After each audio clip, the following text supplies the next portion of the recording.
Part of the wealth of Magic the Gathering today is not in its gameplay, nor in a foil masterpiece, but rather in the people who play it, the friendships they forge, and the kindness and love we give one another. It may be in the small act of giving a friend a foil of their favorite card, or the electric excitement in the air during pre-release, when everyone in the room has their kits in front of them, but haven't yet opened them, or just the bright joy of a younger player's first Friday Night Magic win.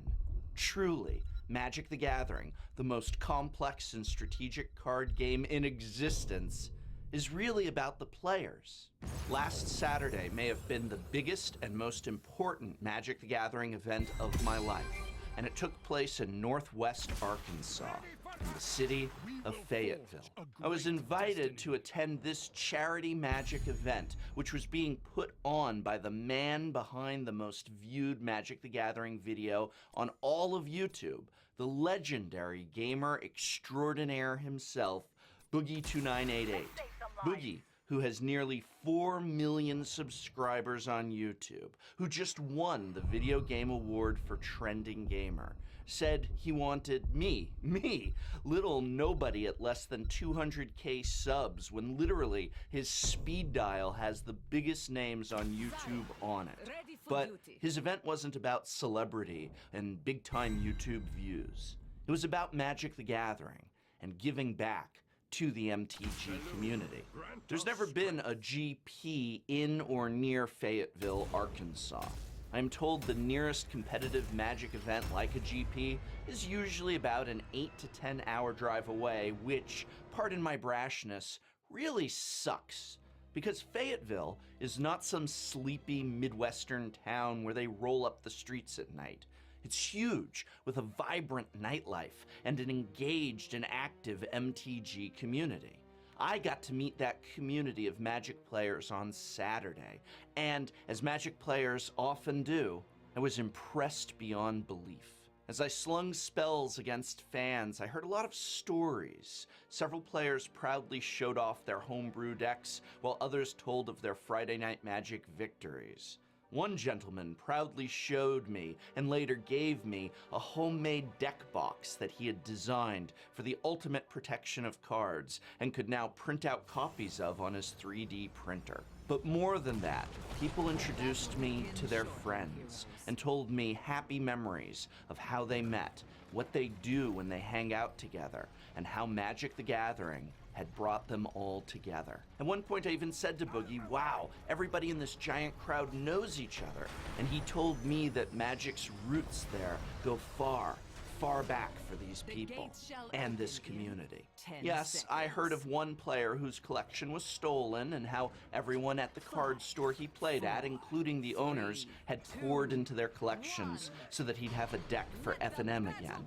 But I was also told by more than one person that there had been a point in their life where they may have ended up homeless had not a Magic playing friend offered their couch or guest bedroom. Others told me of how their friends from the shop had supported them when they found themselves out of work, or in one player's case, how his shop had just given him a job when he needed it most. And so it should come as no surprise that this entire event was for the St. Jude charity, raising money for sick children, as so many other Magic the Gathering players have done. And it was also a gift from Boogie to the Magic community in Fayetteville. Boogie said his video was sponsored by Wizards of the Coast. Well, kind of.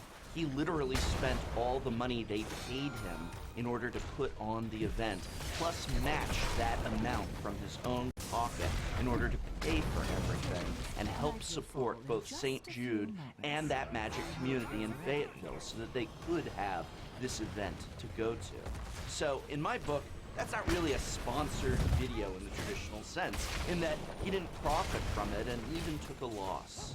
But I know he'd say that what he paid out was worth every penny, because all of that community has given him so much over the years. It's a way of paying back.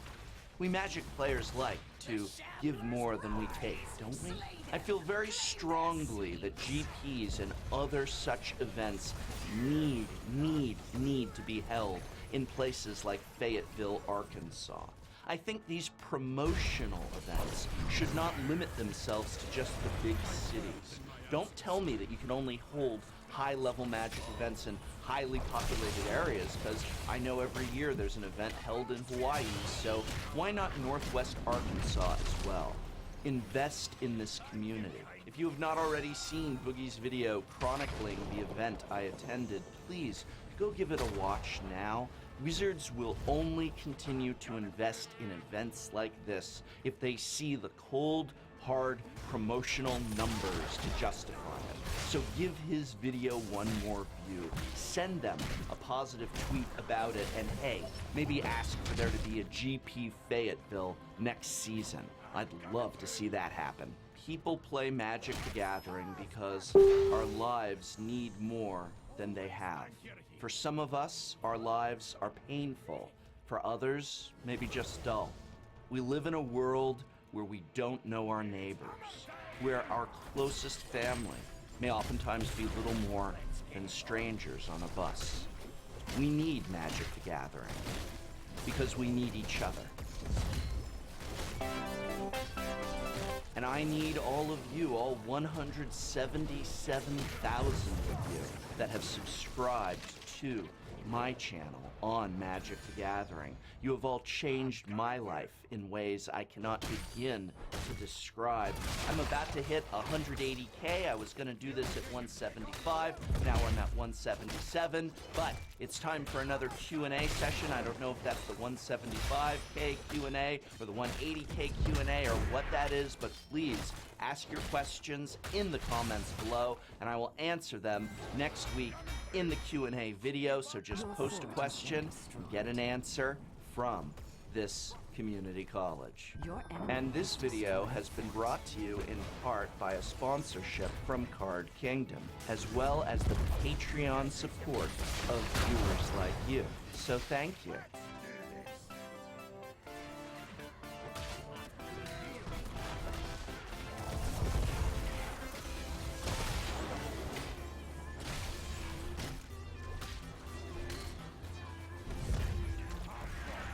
Such a weak flesh. Better to be rid of it.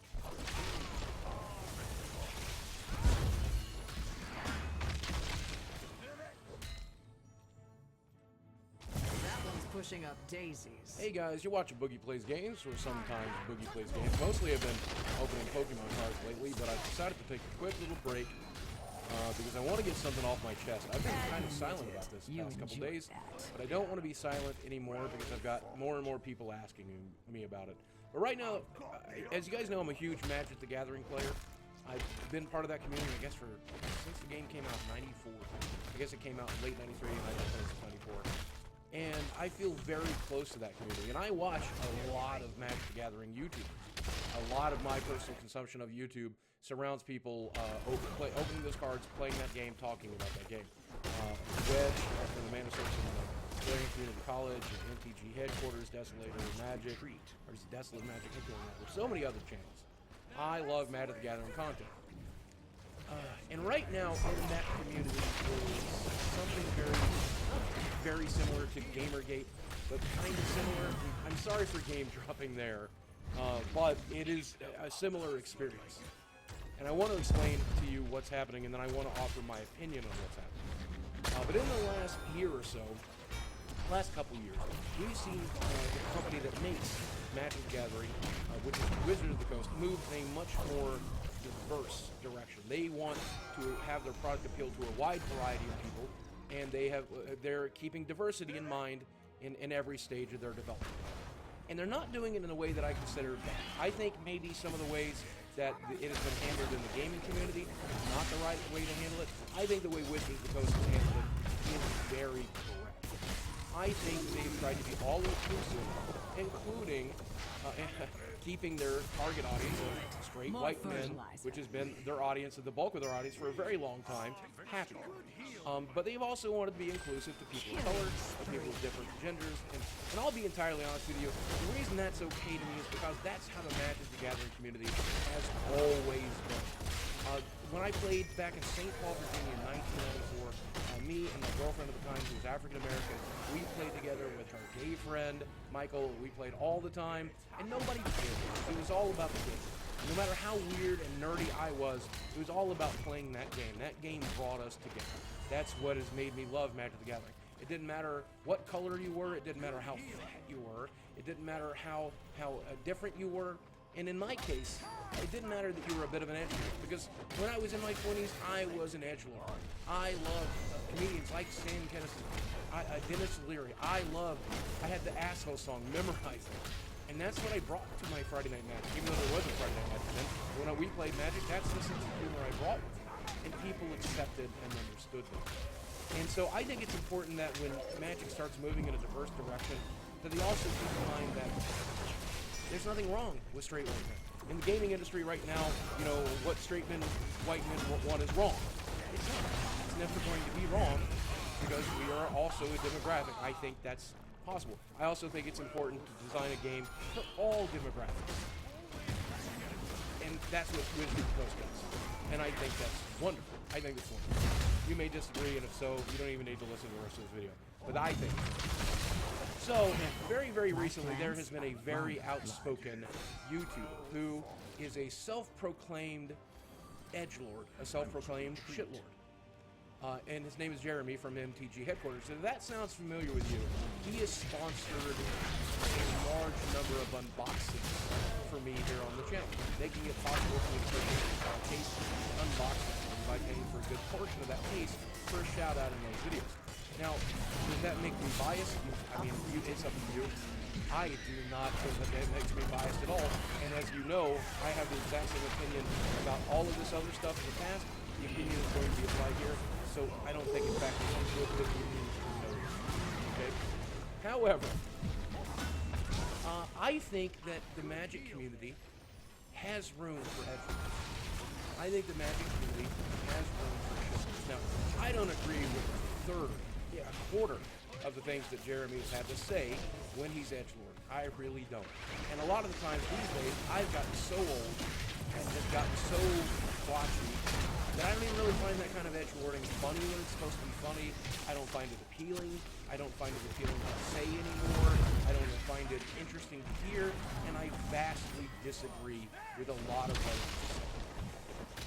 And I'm just going to go right here, Jeremy, if you're watching this video, I hate it when you do that stuff, man. It really, really bums me out.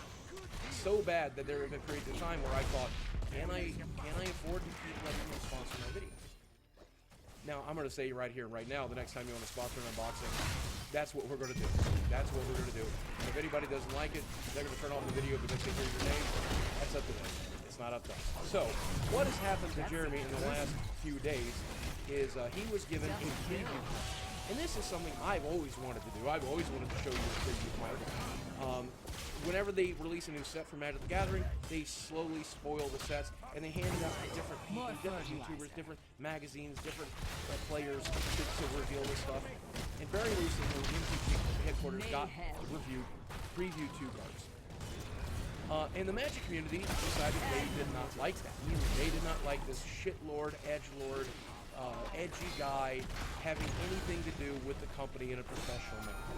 And here's the thing. Wizards of the Coast gets to pick and choose who they want to work with.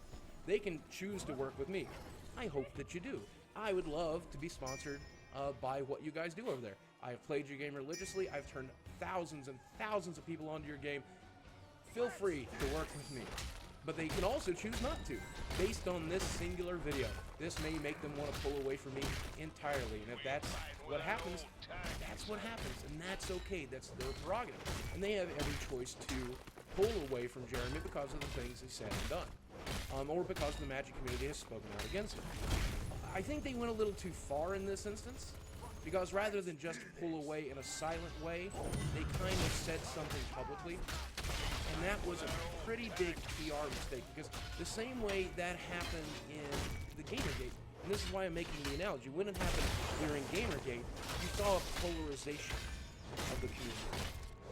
You ended up having that small group of edgelords, people who, by the way, do have what they at least consider to be very legitimate politics sometimes. I may not agree with this politics, but to them, their politics is just as important as my politics are to me. They are still human beings. They still have the right to believe whatever racist, bigoted, whatever, that's fine. I believe that the thought that maybe the exaggeration of the truth is something that's bad for everybody involved. I still maintain that idea. That's still an idea that I agree. And for the record, I do still believe that we should be reporting games to you in a very, very open manner with, I think, integrity in this industry is absolutely important. But I'm getting off track. That polarization has led to the Magic community dividing. And that all really came down from one public statement from somebody from... And that really sucks. Now, the real polarization does come from Jeremy. The real polarization does come from his politics, and that's really the start of it. I'm not going to lie. I believe that this statement from Wizards of the Coast did make things a little worse. I think it was unnecessary, and I really don't think it should happen. So what I've seen today in the past few days on Twitter is the beginning of the Magic the Gathering version of Gamergate.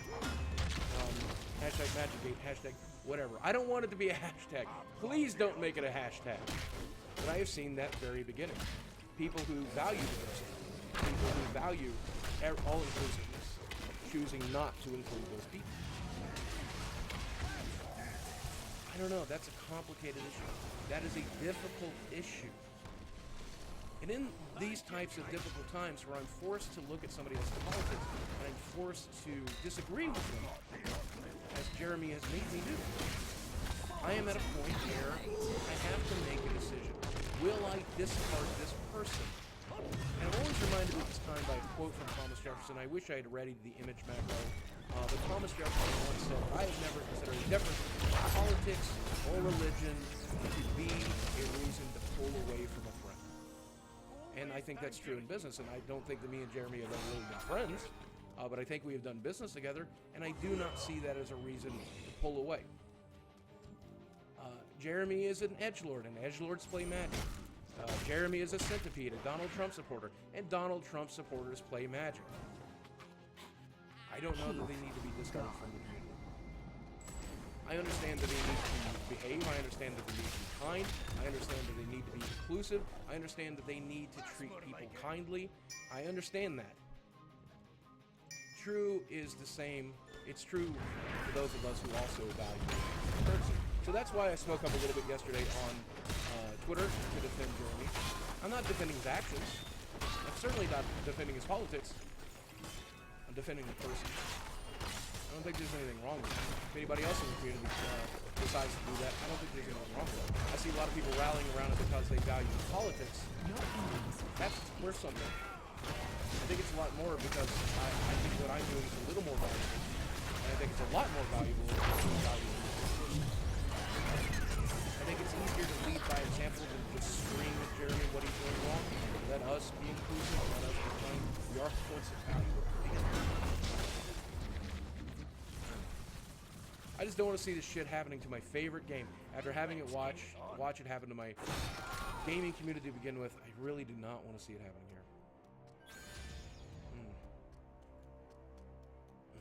Magic has always been a safe place for me. Even though I'm white, and even though I'm male. I really don't want that to change. Let's get it on. Guys, thanks for watching. I love you very much. I'll speak with you again soon.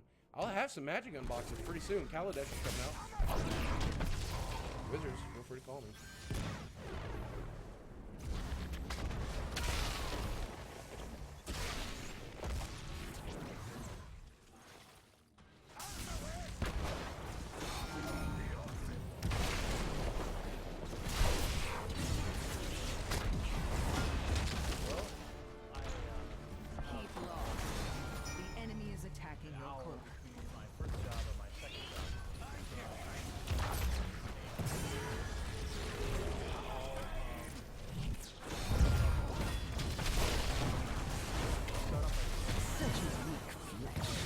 To be ready.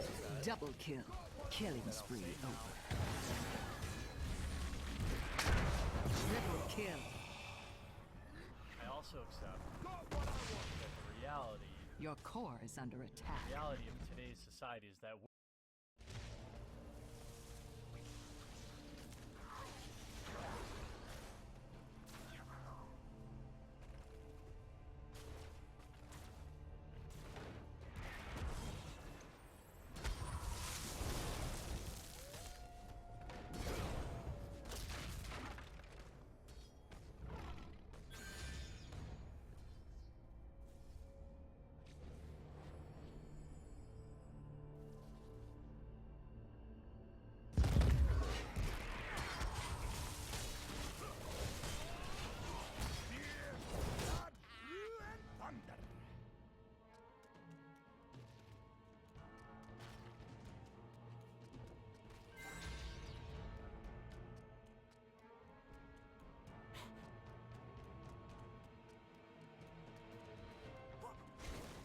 get on.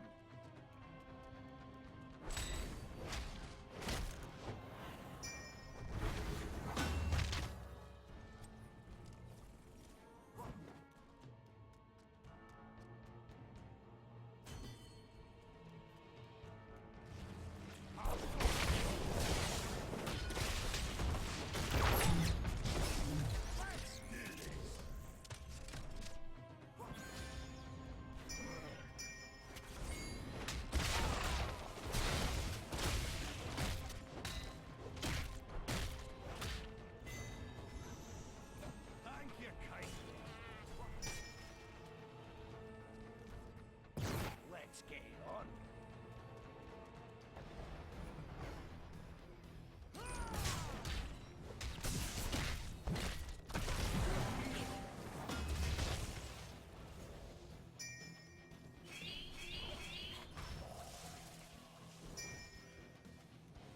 That's more like it.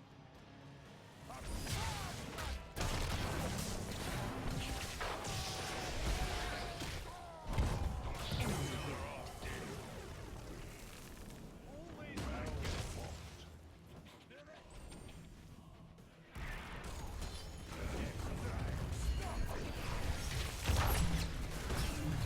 Take this hero out of the fight.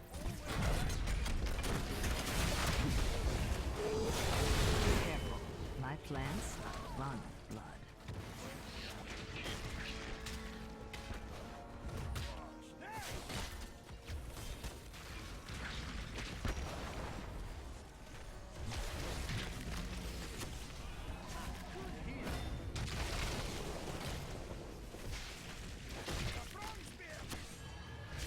Coming through.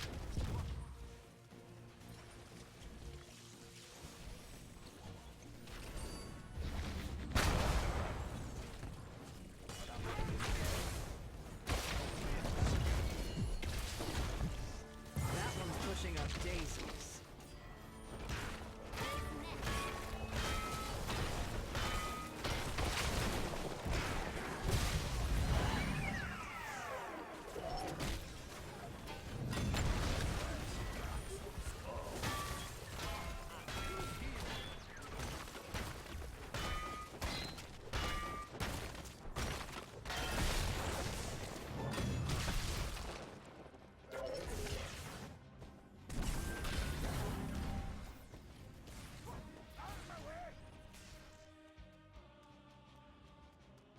Your keep is no more.